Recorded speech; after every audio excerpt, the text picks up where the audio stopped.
what the council's trying to do, but I think the people here in this audience are frustrated. We don't know how we can help you. That's the problem. And then maybe there's nothing we can do. I mean, physical labor, I don't think we're that keen on doing much of that stuff. Amen. But I think there must be something that we can do, at least the people here that care and enough to show up at these meetings, that would give you a hand somewhere along the line. You know, I don't know. I mean, we're trying to, we love this town, live here. I'd like to save it money as much as we can.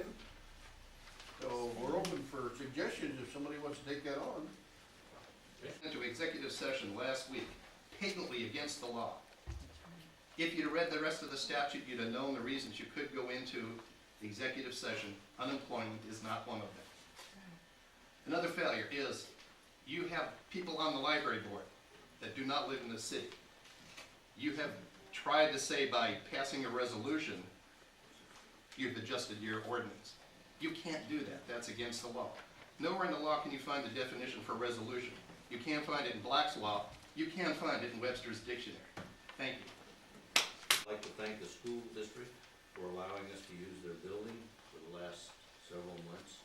It's unfortunate we no longer can use it, but that's the way it is. People's complaint was filed with the school district, with the State Department, with the Secretary of State. We are no longer welcome to use the schools, which means that we'll have to find for large gatherings someplace else to meet.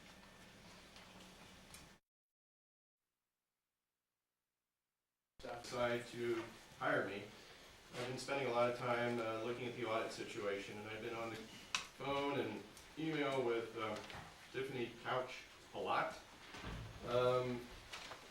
But this proposal before you this evening is really of a different sort of nature. It's still about the audit, it's about the audit system, and it's something that a number of cities use to increase the transparency of the audit process, to provide a more direct way for the council to have an overview of the audit process. And I must tell you that I think if you had this audit committee that I'm proposing in place, I think that you probably would have avoided some of the situation that you've had to work your way through and that we are still working our way through. It's modeled after the city of Albany's. Now, Albany's a lot bigger, but I think this really can help us. It simply would be, to put it in most basic terms, it would be a committee of the council. And it would report to you. The way I propose it is that it would have two, and again, it's modeled after Albany. It would have two council members, and it would have a citizen member from the budget committee. That committee would meet with the auditors. It would be involved, if you choose to go this route, it would be involved in the selection process of the city's auditors. It would report back to you with a recommendation. And it, I think most importantly, when you have an audit done, this committee of yours, if you choose to go this way, would meet with the auditors and your finance director, city recorder, and would ask any questions that they wanted to of the auditors about the audit that had just been completed for the city. And where you have a management letter, as we have in the past, that has all these recommended corrected actions, your committee could ask as many questions as they wanted to of the auditors. What's wrong with our system? How should we improve it? What can we do? Report back directly to you for your consideration of those recommendations. I think it would go a long way towards helping some of the problems that we have. I would add, personally, I've always thought that government or government agencies should be as transparent as humanly possible. For obvious reasons, in a representative form of government, we don't, we select people to represent our interests, otherwise we have 300 million politicians instead of 300,000. But I applaud Mr. DeLong, gold star, because, you know, anything that gets information that should be out there in the public domain, good on you. Obviously, you know, you're not going to find a government that's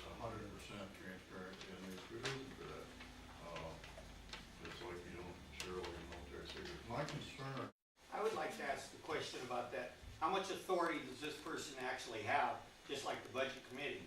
I brought up 3 years ago, we didn't do budget, so I went to Phil Hopkins outside the town to find it out. But nobody wanted to recognize that. And so the authority that you guys got as a 7, I have a problem with recognizing whoever this person is was gonna bring information. And when I read what you say, it really doesn't matter what the guy said, your paperwork that you got. What kind of authority does the man have, the person that is in this committee? Well, it's a 3-person committee, it's not one Correct. person. But what authority would he? Recommendation only, it was That's right, recommended so to the it- council. Right, so it doesn't really matter what is brought up. It really is solely up to the council, just like the budget committee. Even, you know, we tried to do cuts before we had this shortfall, but yet it was left up to the council to make this decision to go forward with this audit, or this budget we just did, which is bogus. And what I see happening with our committee and with these committees really takes interest with the people of it. Gotta take the interest of it. You have to read these audits, and you have to read these budgets that the city got, and I'm sorry, I don't feel any of you people really have done this, except you, because you're new here. And you know, I've been pretty well, am I wrong, Jerry? Do I know anything about the budgets of our town? Well, I hope so. You don't- Okay, I spent a lot of time with this, 7 years. And what is so sad is you people, just like he says, it's so important that these citizens, whoever this is, takes an interest. And I hope she gets on it, or she gets on it, or he gets on this committee, and you really look at our budgets, because it's very, very important. And one of the things I'd like to know, as this is all going forward and it's all great, one of the key questions it just bugs the heck out of me. How come we haven't got any transparency on really what's happened? I know we're short. How much money do we have in the general fund and our really problems? And I hope maybe you touch on that tonight. Because I look at Tiffany's work and I see the 602,000 short, and I understand the 48,000 short, and I do understand, and I went outside your authority and Mr. Hampton's. It is the same thing. It is, excuse me. I have the floor. If you want me to stop, just tell me. Stop.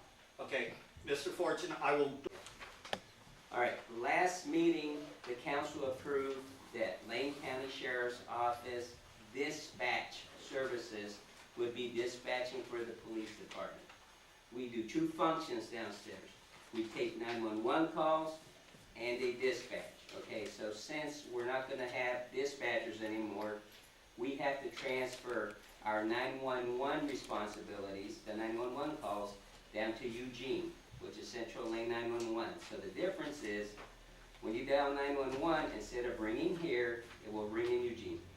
Okay, it's the only difference. It'll ring in Eugene.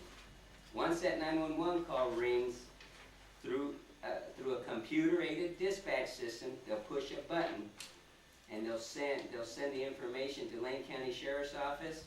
They'll push that radio button, and they'll either dispatch fire, EMS, or us. Okay, so the only difference is we've got other people doing the same functions, okay, in Eugene instead of here. Okay. Can be emphasized enough, this will save the citizens and the taxpayers of this community $105,000 a year as best we can estimate. I think that's very significant. My understanding is you all have been working on this for approximately 7 months. The Public Safety Committee of the council has been working on it. The fire chief has been working on it, firefighters.